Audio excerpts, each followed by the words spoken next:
Welcome to IP Goes Pop, your source for exploring the interface between intellectual property and pop culture.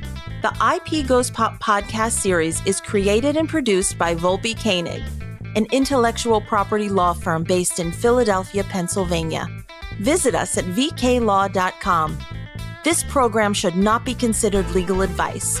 Please consult an attorney for your specific situation. And now your hosts, intellectual property attorneys, Michael Snyder and Joseph Gushu. Greetings and cheers, listeners, and welcome back to, for the first time ever, a part 2 of an episode of IP Goes Pop. Here, as always, with co-host Joseph Gushu. Joe, welcome. Hey, Mike, part 2. This is great. And for our audience, we are recording this at a different time than part 1. So this is going to be very exciting to see us resume the conversation. I like how you bring everyone into it and really put them in Senate. By the way, this is Michael Snyder. Joe, I want to run by you a couple title options. I know we did not go over this ahead of time. So let me give you number 1, Too AI, Too Furious for part 2. How does that strike you? That's certainly a title. Okay, I got 2 more. I got another one. I wanted to give you options. AI2, Electric Boogaloo. I like the sound of that. Okay. And then finally, my last one, I'm not a huge fan of it, but I did want to give you 3 choices. AI2, Jason versus Freddy. Those are because we've never done a sequel show before. We never did a part 2. No, there's just so much about this topic. It's fun to, we couldn't fit everything in episode 1. We didn't want to make the longest episode ever. So we're back and we're picking it up where we left off. So I wanted to start a little bit of a recap of last episode. And I know if this was, a streaming service, people could hit skip recap, but here you can't. Very, very brief recap is that we're talking about artificial intelligence, some of the intellectual property issues, some of the issues with pop culture, and just some of the general societal issues with it. And where we wanted to pick up, without wasting any time, I wanted to talk, Joe, about deep fakes, first with an explanation of what are deep fakes, and then some of both the IP issues with deep fakes, and then some of the just general issues with artificial intelligence and deep fakes. So let's start at the beginning. And by the way, Joe, if you can, I want to distinguish between a deep fake, which someone might create with software, versus an artificial intelligence deep fake. Yeah, well, I guess it sort of depends on the definition of things. When I hear the term deep fake, I think of something that is being created to appear genuine. So it would be someone is almost imitating a popular figure in a certain sense, and then putting them in a situation that they intend the viewing audience to think is genuine. And they're attempting to deceive with a deep fake. As for drawing a distinction between deep fake and AI generated content, I think where we're evolving to is that a lot of these deep fakes now can be created a lot more easily than they could in the past by leveraging all of the different AI supported technologies in voice imitation and now, image imitation, which is something that had been around for a number of years now. But now you can actually create video to confuse an audience with one of these deepfakes. I definitely agree with the way you consider them. I consider them the same way. And I think of deepfakes as truly trying to completely replace, let's say, the person or their persona. So it's not just the voice. It's, video, appearance, manner. It's a video that tries to prove to you or to demonstrate to you that it is actually someone else, or usually a celebrity, but it could be a famous political figure. We'll get into that a little bit today. There's an Instagram person. I don't know if they're a celebrity or not, but they do these Tom Cruise deep fakes, and yes, the person is good at doing the voice. And then they somehow overlay, it looks like Tom Cruise. I mean, yeah, his face gets placed on top of the person imitating Tom Cruise, and it looks much more close to Tom Cruise with that. And there's no way that Tom Cruise is okay with this. There's no way he knows about it, or I think it would stop. But I don't think the people who are in the videos, well, the people in the videos do not see this person who is imitating Tom Cruise as Tom Cruise. We only see it, or the viewer only sees it on the video. So they react kind of strangely to what the person's doing. But we're like, oh, there's Tom Cruise doing a prank or something. And it takes a second to figure out that it's not. Well, first of all, it doesn't look like current day Tom Cruise. No, he's like de-aged, a timeless Tom Cruise, right? Like we sort of have. But I do want to give an example in our audience. What we're talking about with some of these deep fakes is going back to pop culture, the 80s. And one of the biggest action star on the planet, Arnold Schwarzenegger, appears in The Running Man. And this is quite an old film, but in The Running Man, Arnold plays a character who is put on this game show where he is competing for his life. And by the way, Joe, this is one of our, when we talk about older movies, so we're going on decades ago, we're still pretty sensitive about spoiler alerts, but I feel like if you haven't seen The Running Man by now, you kind of had plenty of time to get to see it. Sure. So we don't have to be as sensitive, but I did have someone in my personal life who the conversation turned to E.T., the extraterrestrial. Okay. And they said, please don't talk about it. I haven't seen it yet. But at any rate, this podcast is not for them. Yes. So in The Running Man, Arnold plays a police officer who's falsely convicted of a crime. And they have a deep fake of him committing the crime that puts him in The Running Man. And then later in the movie, there's also a fake video created of Arnold's character getting killed by one of the other characters. And again, that was totally fake, but I like to use it as an example of these sci-fi movies really projecting forward into the future and something like that occurring. You know what? That's right. So I remember they put it out to the audience to kind of placate the audience who was worried about some of the characters in this game show.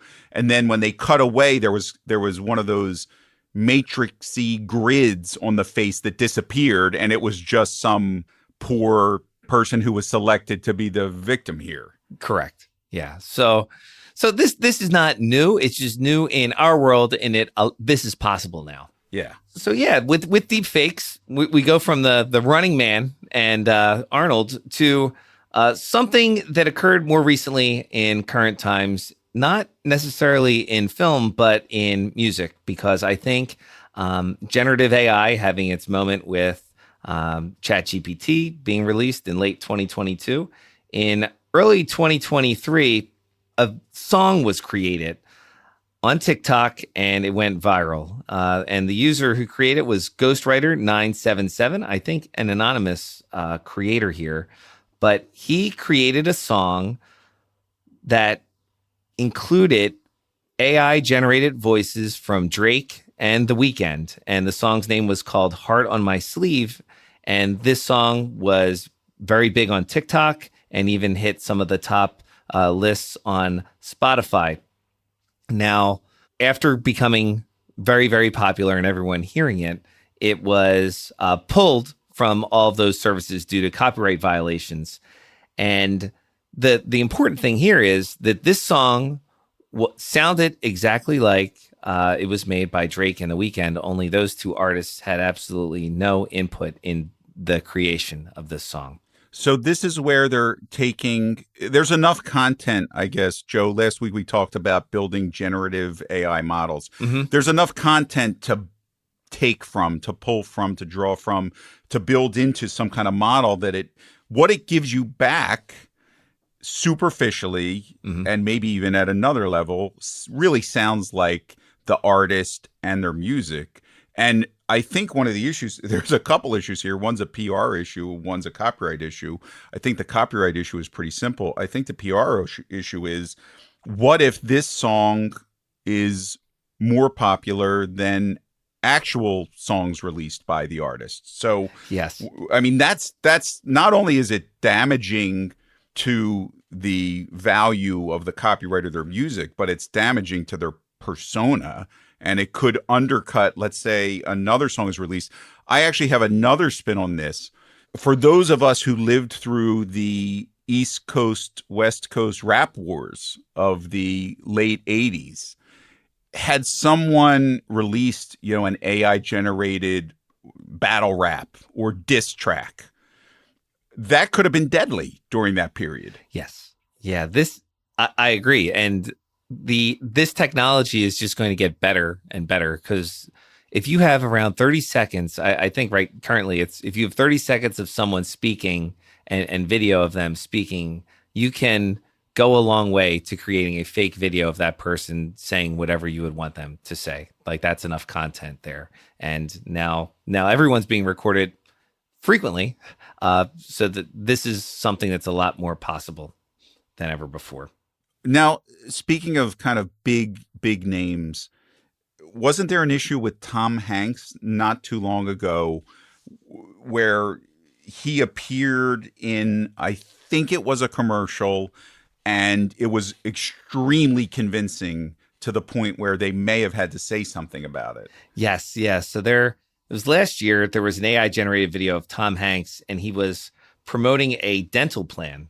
And this is something that you tend to run into at different parts of the internet, where you may see an ad with a celebrity and be like, oh, that's strange. But this one became so popular and on different social media sites that Tom Hanks had to make a statement saying that he had no involvement with it at all. But this is just highlights how celebrities need to be more vigilant than ever over their brand and police it, because it is a lot more easy due to technology for people to use your image and likeness in the promotion of products that you may not support. So I guess a couple of questions. First of all, targeting Tom Hanks, one of the most beloved, biggest, he's a worldwide global super. I mean, there's no way Tom Hanks can walk down the street in any country and they don't know. No, he's probably one of the most recognizable people on the planet, I think. So, Joe, along these Tom Hanks kind of celebrity fake lines on Facebook, I often see ads, and they're usually for apparel, and it will be Robert Downey Jr., wearing the T-shirt of the company, or it'll be. Actually, it was a lot of the Marvel celebrities recently.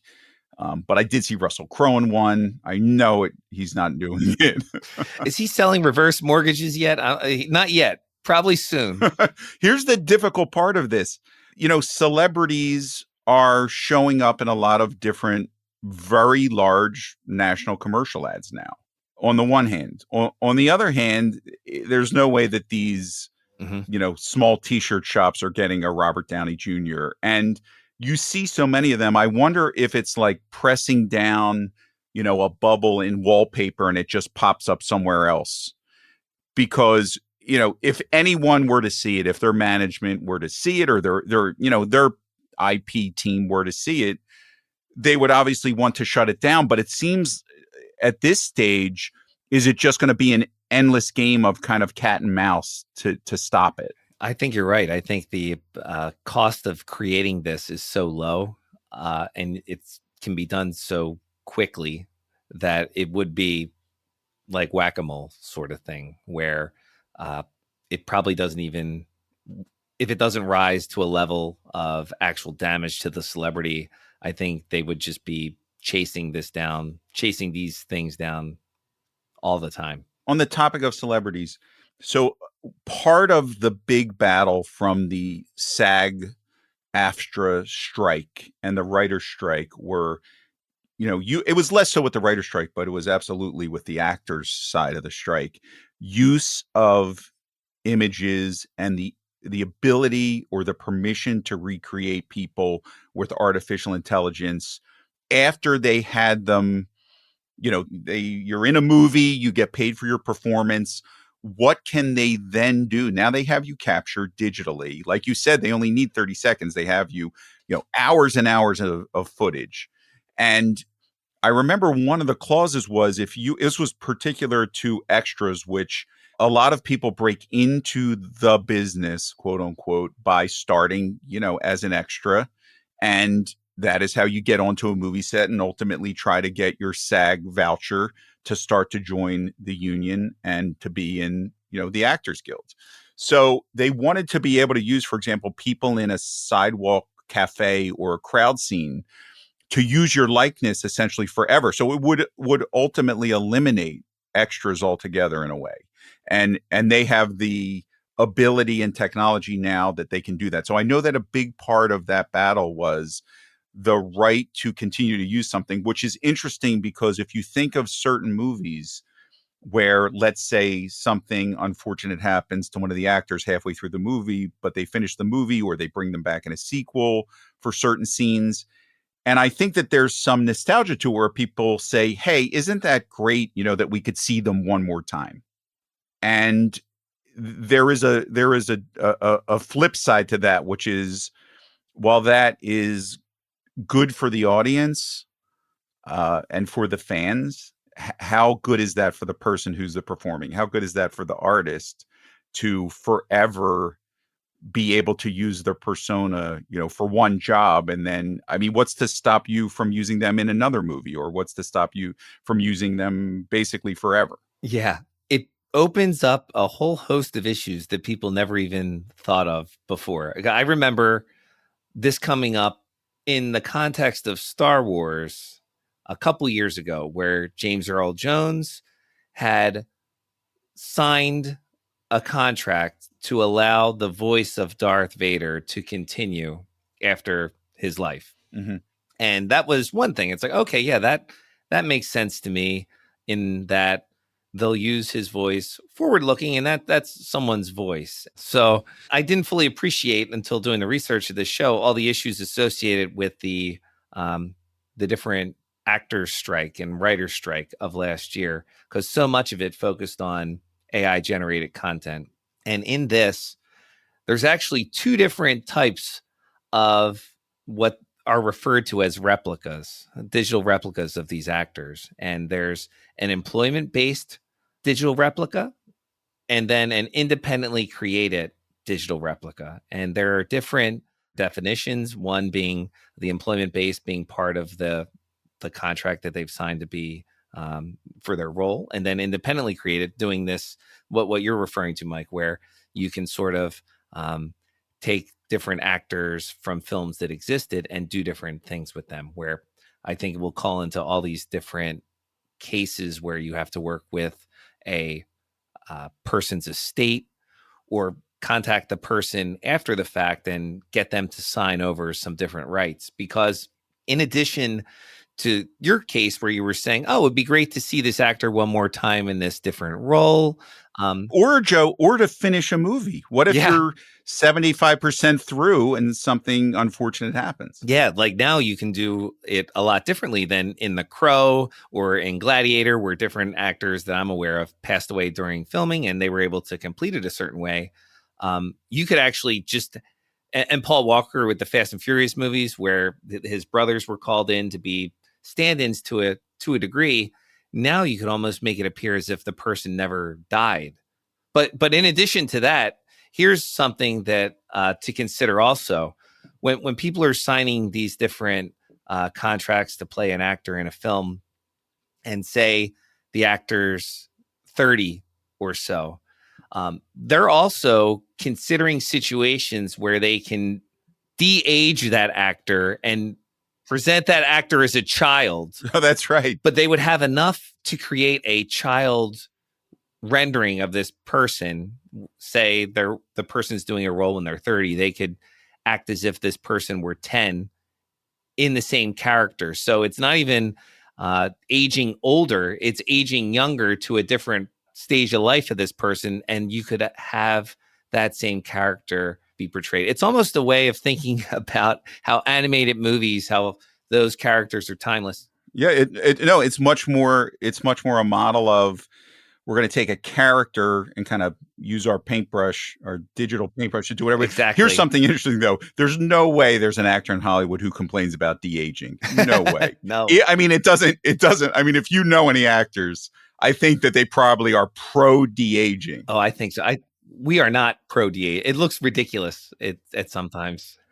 It is so disconcerting and takes you out of the reality of. So, by the way, I would say we are at the stage. If you remember back in Jumanji, the original, they really didn't have CGI at the level where animals were believable at any level. So every time a digital animal appears in Jumanji, it kind of takes you out of the reality of that movie. And, then through Jurassic Park, it obviously got better at least with animals / dinosaurs.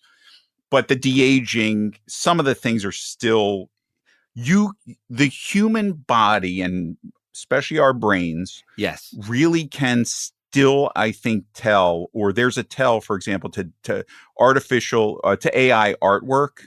It's like you have this natural reaction that you immediately can identify. Oh, and I'm not talking about counting the fingers, which is pretty much a giveaway. Well, the one video, it's always funny. It's from 2 years ago, I believe. It's Will Smith eating spaghetti, and it looks horrific. It's horrifying. If everyone should look this up. But then, what the models are able to do with Will Smith eating spaghetti in 2024, and it's come a long way. So it is getting there quite fast. And just before jumping on this recording, I did see a video of a tiger using chopsticks to eat, and it looked very realistic. So to go from Jumanji to where we're at on a tiger using chopsticks, it's come a long way in 30 years. It's getting to the point where as you're scrolling, whether you're an Instagram person or one of the other, social media apps, remind me again how many arms Kylie Jenner has. I think it's 2, but I lost count. Right. Like, where is this other one coming from? I mean, I know that she's flexible, but she only has the 2 arms as far as we know about. No. Yeah. Then again, I don't watch the show, so maybe they added one. I don't know. But these are coming head on, kind of crashing into us right away. But I'm going to take it a little bit of a different direction to more of the dangers of delivering messages. And I think that especially in our world, we're talking a lot about celebrities today. And that's really because that's where a lot of the, public figures are one thing. And sometimes there's parody, satire, fair use. So they might not, there might not be a copyright claim. But let's say they do a deep fake of a celebrity and they tell people to do a certain thing. So what if a Taylor Swift deep fake put out a message to support a certain bill or a certain initiative? Or what if there was another celebrity that a lot of people listen to who was like, do not vote. Voting's bad. Don't ever vote. Just, I'm thinking of kind of the craziest things that I could ever think message wise. Or, don't buy my music. Or again, like I said, starting a feud with another celebrity, or look at, Caitlin Clark and Angel Reese right now. If someone, I think it would burn down the internet if there was a fake of one or the other. Oh yeah. That the, very supportive fans right now, if even a fake quote was put out, but if it was in their voice or they altered the video, could be really, the damage control that has to be done now. Yeah, there's a lot of issues, at least in current times, with the celebrities, and then also with the different political environment that we have with different political leaders, maybe it being in one of these artificially created videos saying one thing or another, and the damage control that would be necessary for that. So I know there are different mechanisms that are being discussed, with Adobe being one of the companies wanting this watermarking feature where there is some verification in what you're watching was not created with AI or something along those lines. Of course, we have a long way to go to standardize this. Putting on my sci-fi hat, I would think some sort of blockchain technology would be useful in verifying the authenticity of these things, but I do know how people are, that sometimes if something looks very sensational there, it's almost more difficult to say, no, that wasn't real before something goes viral or so. I know there's a saying about that, but I can't recall it right now, and I'll probably butcher it. No, but look, the digital watermarking is absolutely going to be important from cybersecurity and at the governmental level. I think that maybe the last place it might get to is entertainment. However, look, if you have an old VHS tape, you're going to see that FBI warning at the beginning. So they're certainly on the front lines of trying to prevent counterfeiting. Mm-hmm. Oh, but Joe, you found once, and it's it's definitely AI topic related. It's not celebrity, but it is kind of adjacent. You found something interesting about a psychologist and what they did with the work of the psychologist and kind of what happened with it. And this is more of an ethical debate, but I want to make sure that we bring it in. I think people find it interesting. Yeah, it's along the lines of almost like the Actors Guild with their issue where they're assigning the different likeness of themselves as part of their different contracts. But here, I'm not very familiar with this psychologist, but maybe our listeners are. It's Martin Seligman, but he had found out that one of his students had created a chatbot modeled after him after training it with his writings and different works. And the student launched this chatbot without telling Martin that he had done it. So there was this virtual psychologist out there that was trained on everything that Martin had ever written. And people were able to interface with this chatbot and receive almost psychological treatment. So this psychologist's speech patterns were mimicked, and the advice that was turned out from this chatbot very closely mimicked this person's persona. So Martin Seligman found out about this, was originally very concerned that something like this had happened. Obviously, because it's a digital version of himself out there. But I think after experimenting with it, he was impressed about how this chatbot was working. And he saw the benefit of this out there because it was being used by people who otherwise would not have sought treatment, quote unquote treatment in this sense. And he felt that there was benefit in this chatbot existing out there, despite the fact that he had nothing to do with the actual release of it.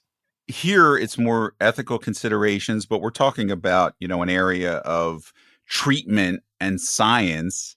And I know that there is also a drive to have WebMD type of platforms that are AI driven to help diagnose and even potentially treat, although I think we're kind of far from it. It's pretty dangerous. But again, these are all massive risks that we're going to face right now. These are coming. I mean, they haven't invested billions of dollars a day into this technology for no reason, just on a whim, right? No, it's only going to get exponentially more weird from where we are right now. And one of the things that you and I are grappling with, Mike, is that there's really no laws that are written to look at this with the technology that we have now. Our hands are a bit tied or constrained on these older frameworks that existed based on how things were done. And people have always had concerns with new technology, as we talked about on the last show about photography and things like that, and people having concerns about their image.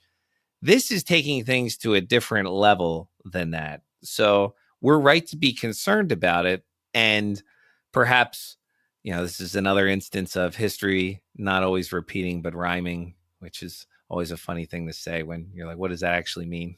But Mark Twain said it, so he's a pretty smart guy. But I think we're going to figure out our way around this, but it's going to be very messy as we're trying to figure this out because there's really no federal laws about this. And even though There are things being discussed in Congress to address these things more head on. We're going to have to live with the framework that currently exists and try to fit some of these different situations into our current laws.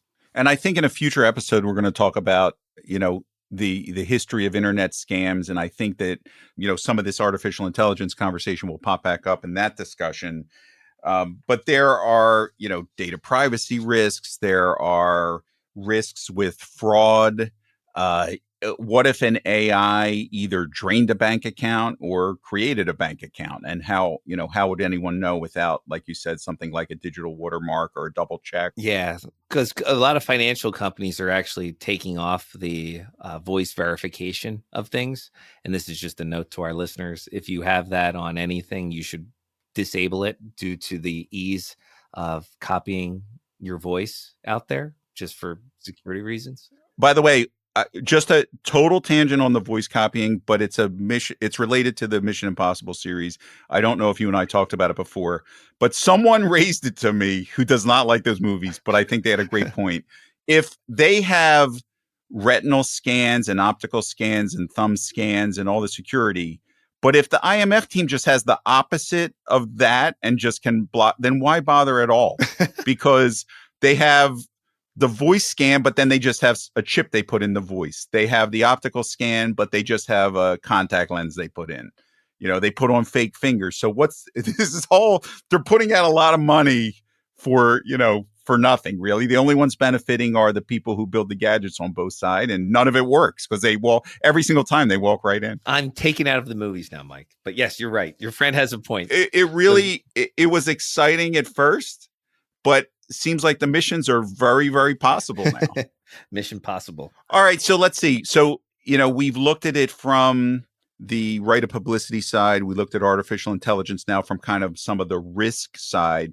So, Joe, final thoughts as we wrap up our second part of the two-parter. Yeah, just talking about the need for some legislative efforts in this space, I think would be important. Because right now, there's an act called the No Fakes Act, which is trying to highlight some of these needs for federal regulation in this space where there would be some additional licensing required for AI-generated replicas, and then carving out some rights for people for profiting from their AI-generated likenesses and allowing for more easy lawsuits to be brought for their unauthorized use. So I think the law needs to evolve with this. Everyone needs to be aware that this technology exists. Be more skeptical for what you see online rather than assuming something is real. I think that would be very helpful. Especially this past weekend, we saw Mark Zuckerberg was wakeboarding while holding an American flag and drinking a beer. And I share it with my friends. And people, half of them thought that was AI generated and not real. It turned out to be real. So I think there is a healthy skepticism for the content that's being created right now. And I think everyone should keep that going forward as we are in this brave new world. So, Joe, my final thoughts are, I just hope we get a few more episodes in before we reach the singularity. And again, if you are a regular listener of IP Goes Pop, you know my former position on a situation where the machines rise up. I was firmly on the human side. Now I'm on the fence, but we'll figure it out in a future episode of IP Goes Pop. We'll see you then. Thank you, and looking forward to the next episode. The IP Goes Pop podcast series is created and produced by Volpe Koenig, an intellectual property law firm based in Philadelphia, Pennsylvania.